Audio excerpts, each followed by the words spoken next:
दोस्तों आज हम बात करेंगे बंधन बैंक की और साथ में मार्केट के बारे में भी एक ओवरव्यू लेकर चलेंगे कि मार्केट में इस समय हमें क्या करना चाहिए। मार्केट 15,400 के आसपास का हाई लगाकर वहां से थोड़ा सा ऊपर नीचे कर रहा है। अभी कुछ दिशा निर्धारित नहीं है कि मार्केट में गिरावट आएगी, करेक्शन आएगा बड़ा, या ऊपर की तरफ दोबारा मूवमेंट करेगा। काफ़ी स्टॉक नीचे से जब कोरोना का क्रैश हुआ था ऊपर चले गए थे, उसके बाद से अभी उनमें ज़्यादा करेक्शन नहीं आया है। मार्केट 1000 पॉइंट्स का करेक्शन देता है, उसके बाद फिर से ऊपर की तरफ मूव कर जाता है। तो ऐसी स्थिति में मैं किस स्टॉक में पैसा लगाना चाहिए इसके बारे में थोड़ा मैं राय देने की कोशिश करूंगा। तो आप इस वीडियो को ध्यान में से देखिए तो आपको इस बैंक के बारे में और मार्केट को इस समय माहौल को समझने में थोड़ा आसानी होगी। तो बंधन बैंक के पहले हम फंडामेंटल देखेंगे, उसके बाद इसके टेक्निकल पे और इन्वेस्टमेंट और ट्रेडिंग का एक नज़रिया लेंगे कि इसमें क्या कर सकते हैं, स्टॉप लॉस और हमारे टारगेट क्या बन सकते हैं। तो बंधन बैंक के बारे में पहले मैं आप बात कर लेता हूँ। मार्केट कैपिटल इसकी लगभग 55,000 करोड़ के आसपास की है। पी रेशियो करीब 21 का है और इसके जो बुक वैल्यू है लगभग 100 रुपये के आसपास है। इस पर मैं भी और आगे बात करूँगा। जहाँ तक न्यूज़ फ्लो की बात है, कुछ ऐसा खास न्यूज़ फ्लो नहीं है, बस ये एक न्यूज़ आई थी कि कंसर्न है इसमें MFI पोर्टफोलियो के बारे में थोड़ा सा हो रैंक था। कुछ खास बात ऐसी नहीं है, हालांकि स्टॉक भी कोई अच्छा परफॉर्म नहीं कर रहा है। बैंक निफ्टी से अगर इसकी तुलना करेंगे तो स्टॉक अभी बहुत अंडर परफॉर्म एक तरह से कर रहा है। और इसका अगर क्वार्टरली रिजल्ट देखते हैं तो दिसंबर 2019 से 20 की क्वार्टर की अगर तुलना करेंगे तो -13% की इसमें गिरावट दर्ज की गई थी।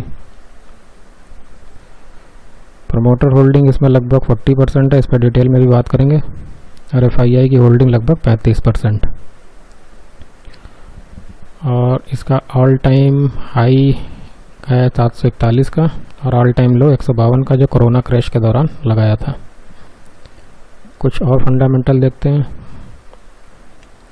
कंपनी की अच्छाई में कोई भी अच्छाई नहीं दे रहा है स्क्रीनर, और बुराइयों में कि ये स्टॉक जो है अपना बुक वैल्यू के 3.66 टाइम पे ट्रेड कर रहा है, यानी कि महंगा है स्टॉक अभी भी है। इतना नीचे आने के बाद भी काफ़ी महंगा है। और company has low interest coverage ratio. जहाँ तक दूसरी कंपनियों से तुलना की बात करेंगे तो बाकी कंपनियाँ जो बैंक हैं HDFC, ICICI, कोटक, एक्सिस, ये सब लीडिंग बैंक्स हैं और इनकी मार्केट कैपिटल काफ़ी ज़्यादा है। डिविडेंड हालांकि कोई भी बैंक नहीं दे रही, चाहे प्राइवेट सेक्टर का कोई बैंक हो या गवर्नमेंट सेक्टर का कोई भी कंपनी, इस समय बैंक में डिविडेंड नहीं आ रहा है। क्वार्टरली रिजल्ट की बात करेंगे जो काफ़ी महत्वपूर्ण होता है किसी भी कंपनी के हिसाब से, तो इसका क्वार्टरली रिजल्ट में कोई दिक्कत नहीं है। लगातार बैंक मुनाफे में रह रही है, करीब 400, 500, 600 करोड़ इस तरह के एवरेज में लगातार हर क्वार्टर में मुनाफा आ रहा है। जहाँ तक रिसेंट क्वार्टर्स की भी बात है तो इसमें दिसंबर क्वार्टर में भी 600 करोड़, उसके पहले सितंबर क्वार्टर में भी 900 करोड़ के, तो इस मामले में अच्छा। NPA की बात करेंगे तो NPA बीच में थोड़ा मार्च 2019 के आसपास में थोड़ा 2% के आसपास बढ़ के आया था, लेकिन उसके बाद से फिर भी कंट्रोल में आ गया। अब लगभग 1% के आसपास है, जो लगभग ठीक ठाक है। और बुक वैल्यू जो मैंने आपको बताई थी 100 के आसपास है। स्टॉक अभी भी 350 के आसपास लगभग ट्रेड कर रहा है, वहाँ से काफ़ी ऊपर है। और अगर आप शेयर होल्डिंग पैटर्न को देखेंगे तो काफ़ी महत्वपूर्ण बात है कि इसमें प्रमोटर होल्डिंग जो पहले 82% के आसपास होती थी, अभी वो केवल 40% रहेगी, मतलब नीचे आ गई है, आधी रह गई है। इस पैरामीटर को भी काफ़ी जो विश्लेषक हैं इसको काफ़ी महत्वपूर्ण मानते हैं कि प्रमोटर होल्डिंग जब ज़्यादा होती है बैंक में तभी वो अच्छा होता है। अगर किसी भी कंपनी में प्रमोटर होल्डिंग कम हो जाए या प्लज हो जाए शेयर, तो उसके अपने अपने पैरामीटर होते हैं। हालांकि ऐसा नहीं है, अगर LNT और ITC जैसी कंपनी में आप देखेंगे तो जिसमें प्रमोटर होल्डिंग बिल्कुल भी नहीं होती है, लेकिन स्टॉक बहुत ही बढ़िया कंपनी है, ब्लू चिप कंपनी है। और प्रमोटर होल्डिंग ज़्यादा होने से ही ऐसा नहीं कि स्टॉक बहुत ही अच्छा परफॉर्म करता है। येस बैंक का उदाहरण मैं देना चाहूँगा, जिसमें प्रमोटर होल्डिंग पहले काफ़ी अच्छी हुआ करती थी, लेकिन बाद में उसमें क्या घोटाले हुए और शेयर में कैसा क्रैश आया वो सब जानते हैं। इसमें सबसे महत्वपूर्ण बात यह है कि FII देखिए, जो पहले केवल 10% थे वो बढ़ के धीरे धीरे 35% तक आ गए हैं। खासकर पिछले 3 क्वार्टर्स की अगर बात करेंगे, दिसंबर, सितंबर और जून की, तो 15% पे FII थे जो अब 35% पे आ गए, यानी कि 20% का इन्होंने शेयर इस बैंक में बढ़ाया है। प्रमोटर होल्डिंग कम हुई है लेकिन FII की होल्डिंग बढ़ी, मतलब प्रमोटर्स के शेयर FII के पास चले गए हैं, तो ये एक अच्छा संकेत है मेरे हिसाब से।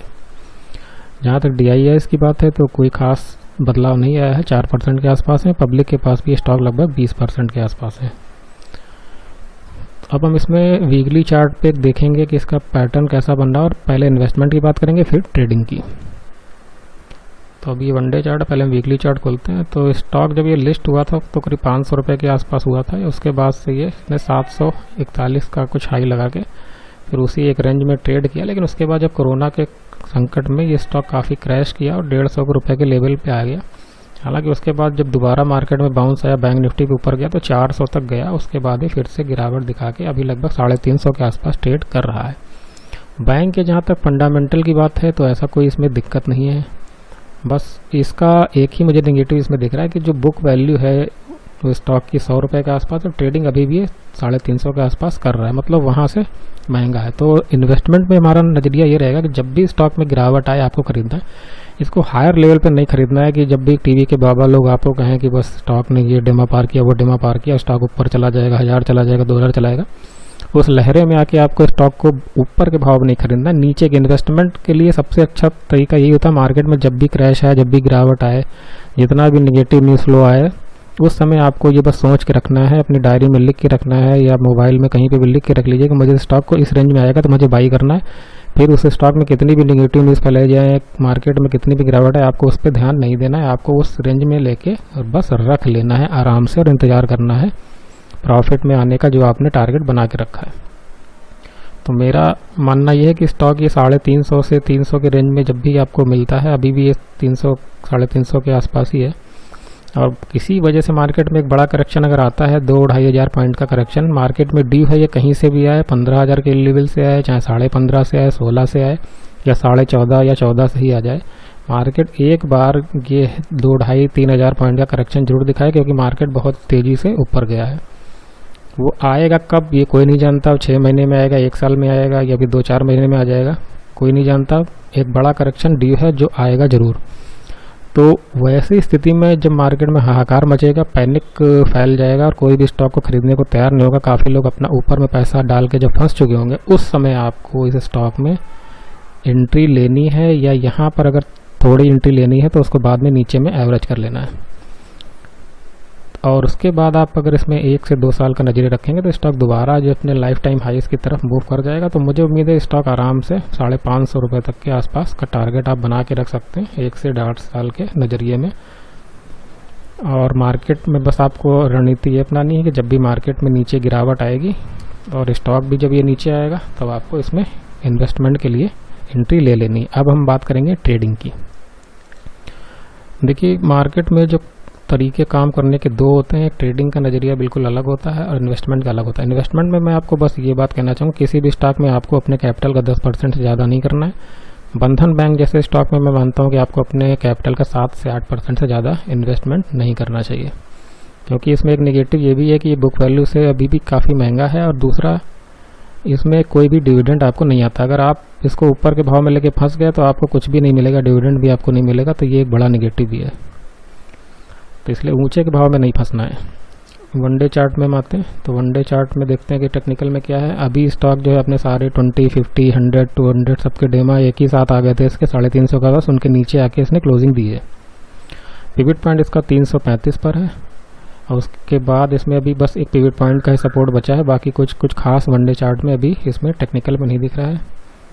RSI जो है अभी एक कह सकते हैं न्यूट्रल स्थिति में है, और MACD में एक बाई सिग्नल जो बना था वो पिछले 3 ट्रेडिंग सेशन में जो तेज गिरावट आई स्टॉक में, उसके बाद ही फिर से नेगेटिव में जा रहा है। तो RSI से और MACD से कोई सिग्नल नहीं आ रहा है, लेकिन मार्केट भी इस समय ऐसा माहौल है, इतना वॉलेटाइल है और इस तरह से ट्रेड कर रहा है कि कोई भी टेक्निकल फॉलो नहीं करता है।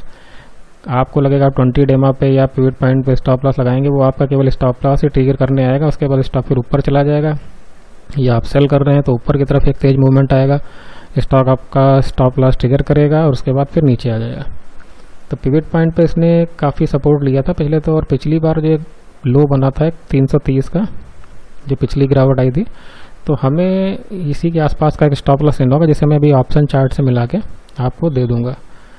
तो ऑप्शन चार्ट ही पहले देख लेते हैं। तो ऑप्शन चार्ट में सपोर्ट आप देख सकते हैं कहाँ पे बन के आ रहा है। 350 पे एक अच्छा सपोर्ट है 194 पॉइंट का, और उसके बाद 206 पॉइंट का है 300 पे, जो कि काफ़ी दूर है। और ये पोजीशन जो बहुत दूर की बनती हैं, पुट राइटिंग होती है जो, ये हेजिंग के लिए होती है। जैसे मान ली किसी ने स्टॉक में बहुत FII का मैं उदाहरण देता हूँ कि मैंने आपको दिखाया था कि FII ने काफ़ी बड़ी होल्डिंग भी इस स्टॉक में बनाई है, तो FIA जब किसी स्टॉक में बड़ी होल्डिंग बनाते हैं तो उसको पुट से हेज करते हैं, तो वो दूर का जो पुट होता है क्योंकि वो सस्ता होता है। अभी ये 300 का जो स्ट्राइक प्राइस है, इसका जो आपको पुट है 4 रुपये के आसपास मिल रहा है, तो इसमें पोजीशन बनाते हैं हैवी, इसीलिए आपको देखिए 206 दिख रहा है यहाँ पे।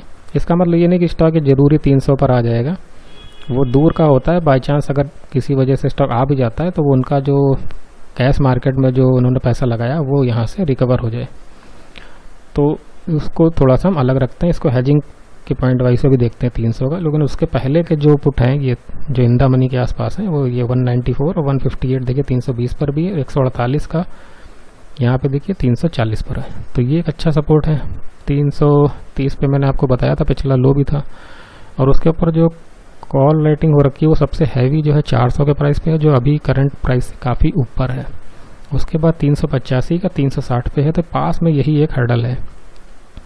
उसके बाद ऊपर में कोई इतना खास हर्डल नहीं है, तो हम इसमें एक स्टॉप लॉस रखेंगे 325 रुपये का।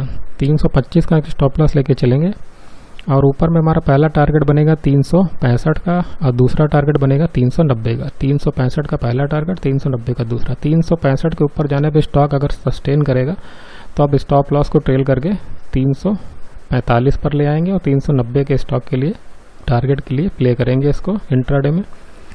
इंट्राडे में इतनी जल्दी टारगेट 90 वाला तो नहीं आएगा, 65 तक जरूर आ सकता है, तो आपको कुछ समय वेट करना होगा। टोटल आप ट्रेडिंग जो 2 टारगेट है इनको पूरा करने के लिए समय जो लिमिट है आप वो 15 से 20 दिन या 1 महीना मैक्सिमम मान के चल सकते हैं। खासकर ये जो अप्रैल की एक्सपायरी इस तक तो आप मान ही ले, ये एक्सपायरी काफ़ी लंबी है, 29 अप्रैल तक की एक्सपायरी है, तो लगभग 1 महीने का ये टाइम बनता है होली के बाद। तो ये मैंने आपको बताया, इसमें नज़रिया स्टॉक में दिया, इन्वेस्टमेंट का दिया, आपको ट्रेडिंग के नज़रिया, स्टॉप लॉस और सब कुछ प्रोवाइड कर दिया है। बाकी मार्केट में जो भी स्थिति बनेगी उसके बारे में मैं आपको वीडियो से अपडेट करता रहूँगा। तो उम्मीद है आज का वीडियो आपको ठीक लगा होगा। मिलते हैं नेक्स्ट वीडियो में। जय हिंद, जय भारत, नमस्कार।